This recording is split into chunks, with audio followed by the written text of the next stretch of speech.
Okay, I'd like to call to order the open agenda meeting for May 9th, 2017 for the Scotch Plains Fanwood Board of Education.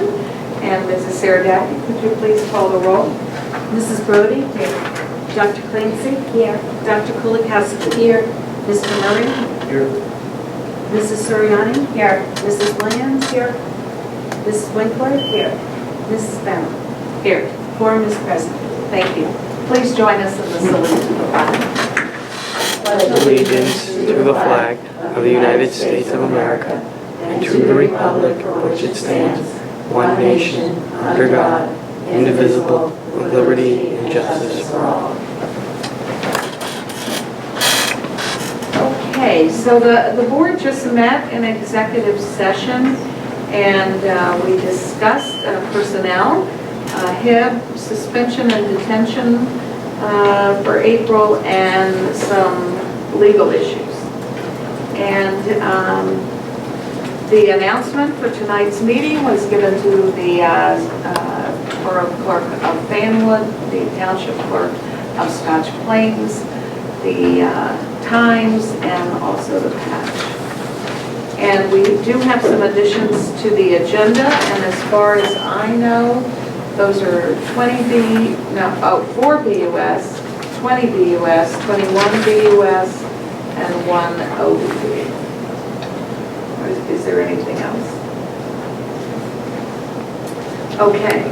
So in accordance with the Scotch Plains Fanwood policy 0164 and 0165, we have an opportunity for anyone from the public who would like to come and speak. To do so, just give us your name, the town in which you reside, and you would have 2 minutes. Hello, my name is Mr. Kinney. I'm a resident of Scotch Plains. My son attends Scotch Plains Fanwood High School. I previously addressed this board back in December, asking about cutting down the amount of hours for band, marching band specifically, but band. I was able to speak at the meeting. I wasn't given any answer. I just came to find out what the board's decision, if there was one made, as to whether or not hours per day were going to be limited, because I think specifically with marching band, they have 3 to 3.5 hour practices, and this is like 3 times a week, in addition to all day Saturday during football season. And my concern was that the amount of hours per day is over what I would consider reasonable, okay?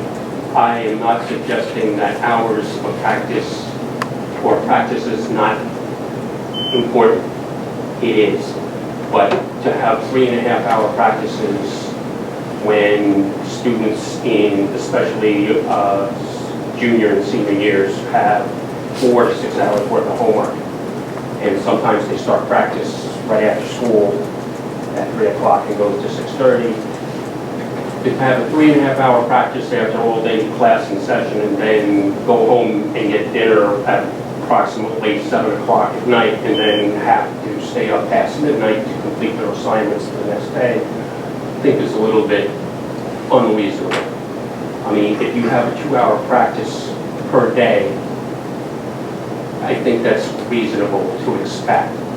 To have, I know in the past, all these previous students have had to go through it, but that doesn't mean it was right. It's unfair to the students to expect 3.5 hours of practice after all day class sessions. If you have an extra day of practice, instead of practicing 3 times a week, maybe you could practice 4 times a week and still get 8 hours of practice in 2 hours per day. I mean, there are limitations to students who have a part-time job. I limiting remember hours. you coming, and Dr. Higgs, do you want? So we did note your concerns, And I don't have a specific answer for you today, and the simple reason is, I think you also know simultaneously we've been engaged this spring in looking to secure the services of the new fine arts supervisor. And the fine arts supervisor would be working with our instrumental music teachers and helping to guide those processes. And so the new supervisor will be coming on board July 1, and we will talk with him about these concerns and talk with the staff and see what accommodations can be made. It'll also give us the framework of expertise of looking at how this is handled across other districts so that we can see whether we're over the reasonable amount or whether we are positioned similarly. As you pointed out, one of the challenges is that these groups also want to be able to perform very well. Understood. And nobody's saying not to practice. Right. That's not, No, that's not my concern. We know you're not saying We're that. on the same wavelength. So what I'm simply saying is that the best place to work and respond to this reasonably is by having the new supervisor be on board and share reflections. So this would be addressed sometime over the summer in July? Yes, because he starts July 1. Okay. I was just, And maybe even sooner, because honestly, he's already been in our district attending various events in order to get to know the staff. He's doing a very good job of transitioning in. I would just like to make this point, okay? Coaches coaching professional sports, some of them are to be very successful by having practices that are short and crisp. Having longer practices doesn't necessarily guarantee good results, okay? Yes. After 3 hours of practice, if I may, one instance, Mr. Thomas, the marching band leader, they performed Friday night, the band performed Friday night at a football game, fine. Call the practice the next day, that's fine. Nothing's going on Saturday, he can call practice, that's fine with me. It was from 10 o'clock in the morning until 1 in the afternoon, so that's 3 hours of practice. This specific time, they practiced for an extra half hour because he wasn't satisfied with the performance at the end of 3 hours. People get tired, they get sloppy. They're not necessarily at the best, and you know, it's not unreasonable to expect. It's not unreasonable for these kids to practice. That isn't the point. The point is, if you're calling for a practice, you should be able to accomplish it in a certain amount of given time. Going longer hours, like I said, doesn't necessarily guarantee success. I understand completely your point, and we will be sharing that view with your supervisor, and hopefully we'll have discussions, and you know, you may be happily surprised with the outcome. I can't predict right at this moment. Okay, I was looking for an answer. You can't give me one at this time. There are other board meetings I can attend. Right. Okay, but you understand, I walked out of here and I thought maybe 5 minutes after I left, it was forgotten. No, not at all. There are a number of issues relative to our music program and our fine arts And it's very program. successful. That's not my dispute. No, what I'm saying is this. Part of the reason we have supervisors is because they are helpful to us in ensuring that our programs are well run. Part of that has to do with issues such as what you're bringing up. So it was logical that as we move forward, because when you brought this up to our attention, marching band season was already over. Correct. So as we embrace the new marching band season, it makes sense that we would share the reflections with the new supervisor and have that new supervisor help us and guide us in terms of figuring out what the best steps are. As it relates, my son also happens to be part of the jazz band program. Mr. Ellis took over jazz band. Mr. Thomas took over for Moon Lovers. When my son was under Mr. Thomas' direction, they did not have morning practices before school. Not only did they have morning practices before school, but a lot of times they would have an hour before school started, and then a 2-hour practice later that night. Again, nobody's saying not to practice, but I think it's unreasonable for somebody to expect to have practice at night, and then for these kids to get up at 6:30, no, I'm not saying 6:30, 6 o'clock in the morning, to be there for a 6:30 practice. So which, This was Mr. Ellis during jazz band competition. This was after marching band season was over. He started having morning practices and night practices. so I the, don't think it's unreasonable to expect these kids to be up so early that they don't have enough time from the night before because they've got to stay up late and do their homework and study. I'm just saying, I'm looking for reasonable compromise because at the moment, I think the band directors work without impunity and their concentration is, I think it's centered on competition. Okay? Nothing wrong with competition, but I don't think it should interfere with a student's education, and I think that's what's getting in the way here. and you eloquently shared those reflections with Okay, us. I'll be back. You can't give me an answer right, that's fine. So what I would ask you to do is contact me, and I will give you a time frame of when you think you will have, because we need to give the new fine arts supervisor an opportunity to reflect. So, and to get input from the staff to find out why they do it the way they do it, and if it should be changed, what should be changed, and how it should be changed. Okay. So, My suggestion, as I've made clear, is shorter practices. Right. If more days are required, sure. okay. But we're talking about interfering with study time, homework, and sleep. And I think if some of you are parents, you know that, especially high school students, they don't get enough sleep as it is. Okay, so this is just cutting into that amount of time for being prepared for the next day, being prepared for school. Okay, thank you. You're welcome. Thank you. So, so Mr. King, I can also reach out to you when we have Okay. had the opportunity to. You're not going anywhere, and neither am I. Hopefully. Okay, seeing no one else, next, at our next meeting, we have a number of instructional updates to look forward to, but I know tonight we have some committee reports, so, okay, Mr. Evans? So facilities committee, we met yesterday.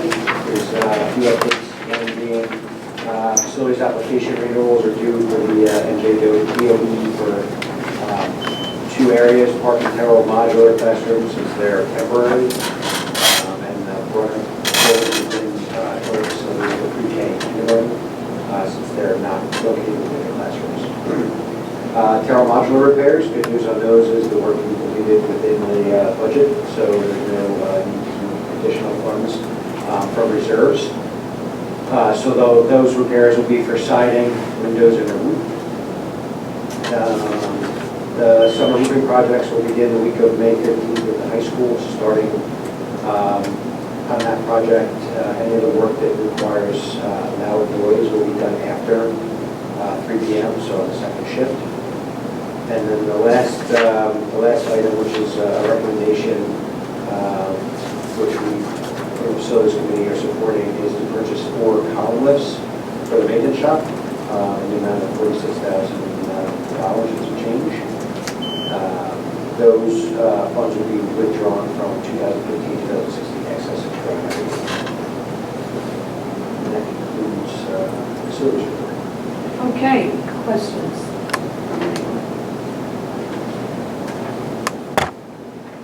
Okay, I know you would send it to everyone.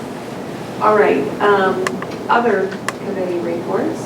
Finance. Okay, Dr. Clancy? We also met last evening, and Mrs. Saradaki reviewed a number of items that she will be asking for the board approval for at our meeting on May 25th. We talked about all of these items, asked questions, and supported them. First, she'll be asking for approval for lunch prices for 2017-2018.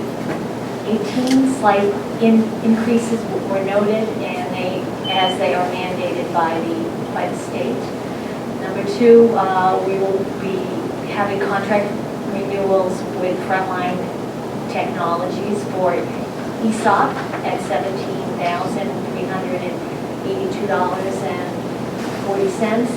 Applitrack for $3,000 to $277.70, and Veritime at $14,700. Also a contract renewal with Strauss Esme for $2,495, which is a 2% increase.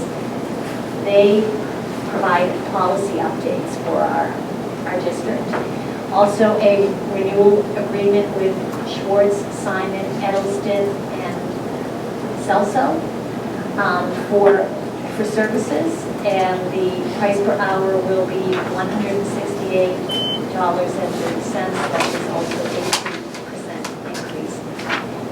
As Mr. Murray already noted, she'll be asking for the purchase of 4 column lifts for the maintenance shop at $48,176.75. And finally, she let us know that on May 18th, she will be opening the bids for custodial supplies, electrical supplies, and summer asbestos remediation.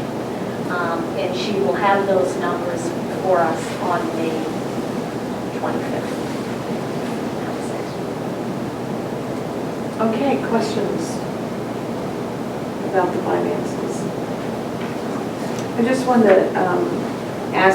confirm Mrs. Saradaki, one reason we need the lifts is because our maintenance people are doing repairs on the vehicles themselves, right, rather than... They do almost 100% of our repairs on it, both our school buses and our maintenance vehicles. Okay, so that's good for the public to know. Any other committee reports? Okay, I know curriculum met, but they're reporting next week. So there were no letters to the board, so that brings us to the superintendent's report, Dr. Hayes. Thank you. At this time, we do not have any out-of-district placements that require approval. At our next meeting, I will ask the board to approve the extended school year placements for the summer of 2017, and you'll be receiving that list prior to the next board meeting. 3S at our next meeting, I would ask that the Board of Education affirm the superintendent's decisions in the 9 April harassment, intimidation, and bullying cases that were reported to the board in executive session on April 20th and April 27th. 4S tonight, we have no field trip requests at this time, and at our next meeting, 5S, I will ask that the board approve our curriculum matrix for the 2017-18 school year. This is done annually as we update our curriculum, and it keeps us in compliance with CUSAC. I'd like to thank Dr. Mast and her office for keeping all of that in good shape. And then 6S, at our next meeting, I will be asking the board to approve the 2017 student summer assignments. They were reviewed by the board curriculum committee and approved at that level, or then moving on to the full board for approval. And 7S, I will be asking that the board approve Justin Fleury, School 1 principal, as the certified administrator for the 2017 Theater Summer Workshop. Jamie Yakunchak is the coordinator of that program, but we do need an administrator there. And since it takes place primarily at School 1, Mr. Fleury is steps up to the plate to handle that. We appreciate that. And then lastly, tonight, I would ask that the board approve the personnel report as reviewed in exec this evening. So moved. Second. Okay, Mrs. Sarah Daggy, would you please call the roll? Dr. Kulikowski? Yes.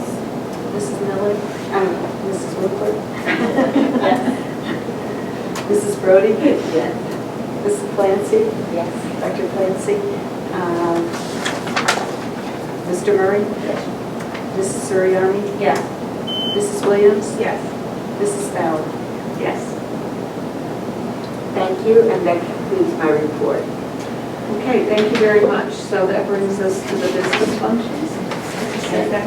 There are only 2 items I'm asking for the board to consider approving this evening, and that is on the additions to the agenda, 4 BUS for related services with First Children in the amount of $2,100, and 20 BUS, a settlement agreement for special education costs. These are for settlement costs for the 2016-17 school year in the amount of $35,500, and for the 2017-18 school year in the amount of $20,500. My understanding is the student will be graduating after that from this placement, and so that will be the extent of the cost for the student. Okay, can we have a motion for those two? Okay, any questions? All those in favor? Opposed? And then the other items, 1 BUS will be staff training, which there is none at this time. 2 BUS, I'll be asking for the board to acknowledge receipt of the disbursement listings for April 2017.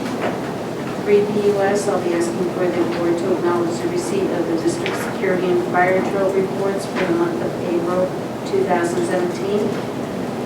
5 BUS, 4 BUS was just voted on. 5 BUS, I'll be asking for the board approval of submission of the facility applications for 2017-18 to the county office. Those will be provided to you within the next week or so.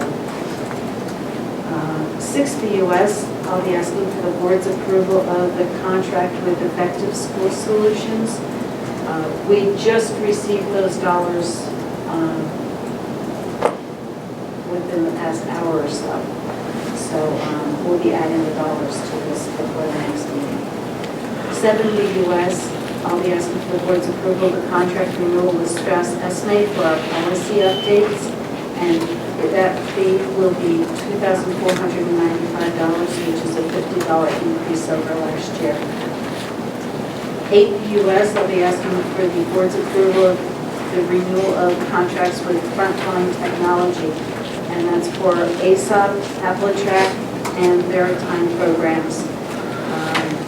The amount stated in the motion, and that's for 2017-18. 9 BUS, I'll be asking for the board's approval of the official depositories for the 2017-2018 school year with TD Bank, and these list all of our accounts and required signatures for it. The operating checking account, the payroll and payroll agency accounts, the state unemployment insurance trust fund, the flexible spending account, the cafeteria fund, the community education fund, that is actually our summer workshop, the high school athletic fund, the student activity funds for the high school, Park Middle School, and Terrell Middle School, the student activity fund for the elementary students, the music account, and the petty cash fund.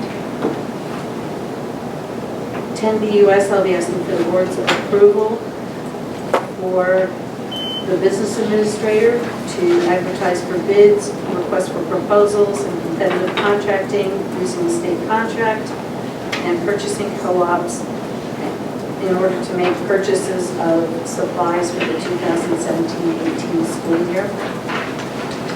11 BUS, I'll be asking for the board's approval of a resolution to renew our NJSIAA membership for 2017-18. The cost is remaining the same as last year at $2,150.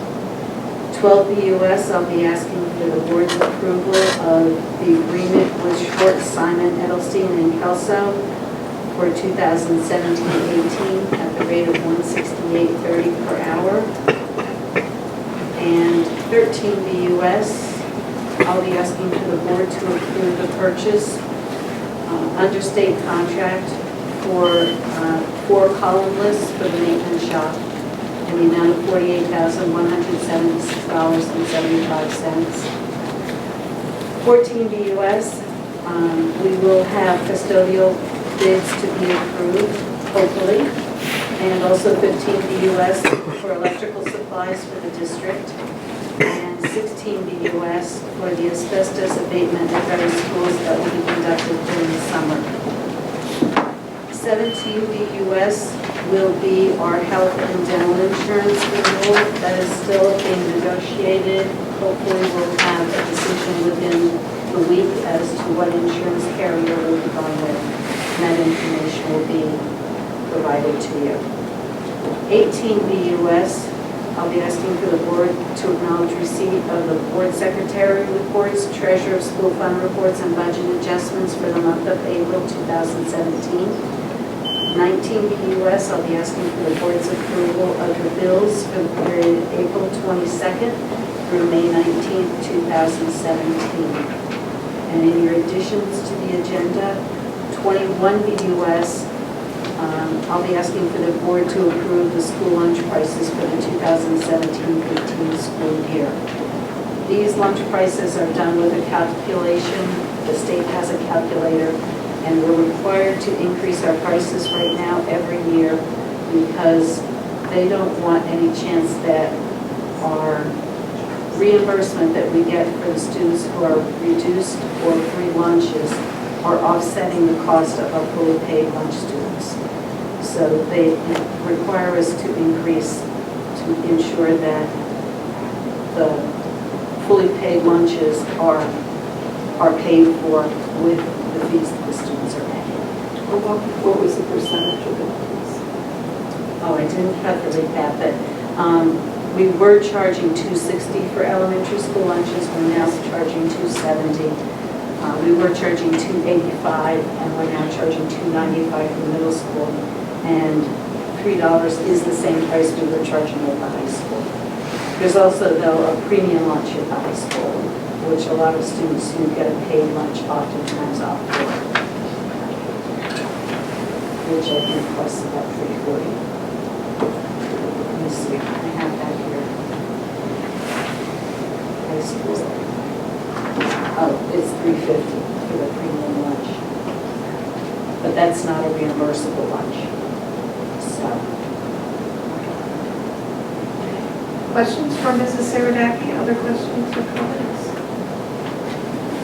Mrs. Winkler? Just I guess for the sake of the public, really, you could explain what the Southbound Track and Maritime program is. Our ASOP program is what we use for absences as well as substitutes. Yes. So substitutes can log into the system and see what positions are open and still need to be filled, and they can then sign up to fill to cover for a teacher's absence. Appletrack is used for our online application system, and Veritime is the timekeeping system, which will also create more security in our buildings for signing in and signing out of the buildings.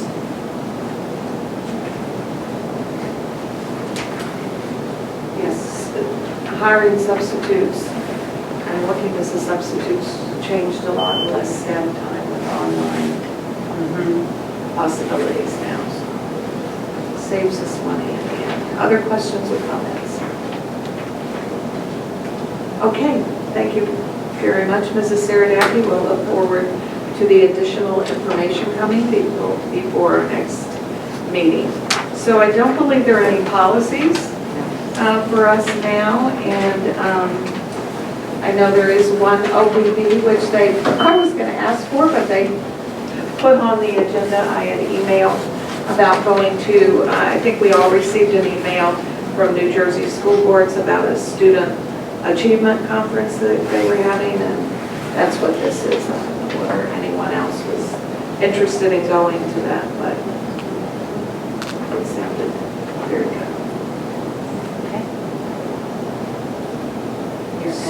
So, do we have a motion that Amy Winkler and Nancy Bauer? So moved. All those in favor? Opposed? each. For $99 each. Yes, as stated on the, I think we'll ask again, all those in favor? Aye. Opposed? And I have to remember to say any abstentions. Okay. And we do have two OBB buses for graduation, which, do we need to do that tonight? No. We can wait for that. Okay, and the next time we'll be approving the minutes for April as well. So that brings us to the second opportunity in case anyone from the public wants to come to the opportunity. I do have one more question I want to ask. Okay, just state your name again for the public. Mr. Kinney, Scotch Plains. I do have one question. This is already the third year for it. I signed a note for my son to opt out of the park testing. Is the park testing going to continue even for students who have previously passed it? Yes, it is. So this is required by the state? Yes, Okay. but that's a short and simple and straightforward Okay. answer. Park is He's required. already surpassed expectations Right. twice, Yes, and he said he didn't see a point in taking it a third time, right. so I signed. I mean, you know, if What grade is he in? he's a junior, He's a junior, so if he's passed twice. a test that is a test of record relative to park, or if he's passed park itself, he's okay, because, That I understand. I'm just saying they're but for... eliminating classes to administers these tests. Am I correct? Because we have a statutory responsibility to administer park, and for the students who are in the 8th grade currently, they will be required to pass park, and they will not necessarily have the option to use any of the other options that the current students who are in upper grades The have. information that I got back from my son is in the junior class, because kids talk among themselves, 23 people, 23 students took part. And that may very well be possible, but the state still requires us to administer it, and the state still holds us to a 95% participation Okay. rate. So we don't... Never said government was smart. But there are penalties Potentially. for not having 95% participation rate. If a kid's passed the test once and he's passed it a second time, I'm talking to the wrong person, I realize that. Okay. We do You can't appreciate... do anything about it, I just asked the question. Yeah. Okay. We wish we could.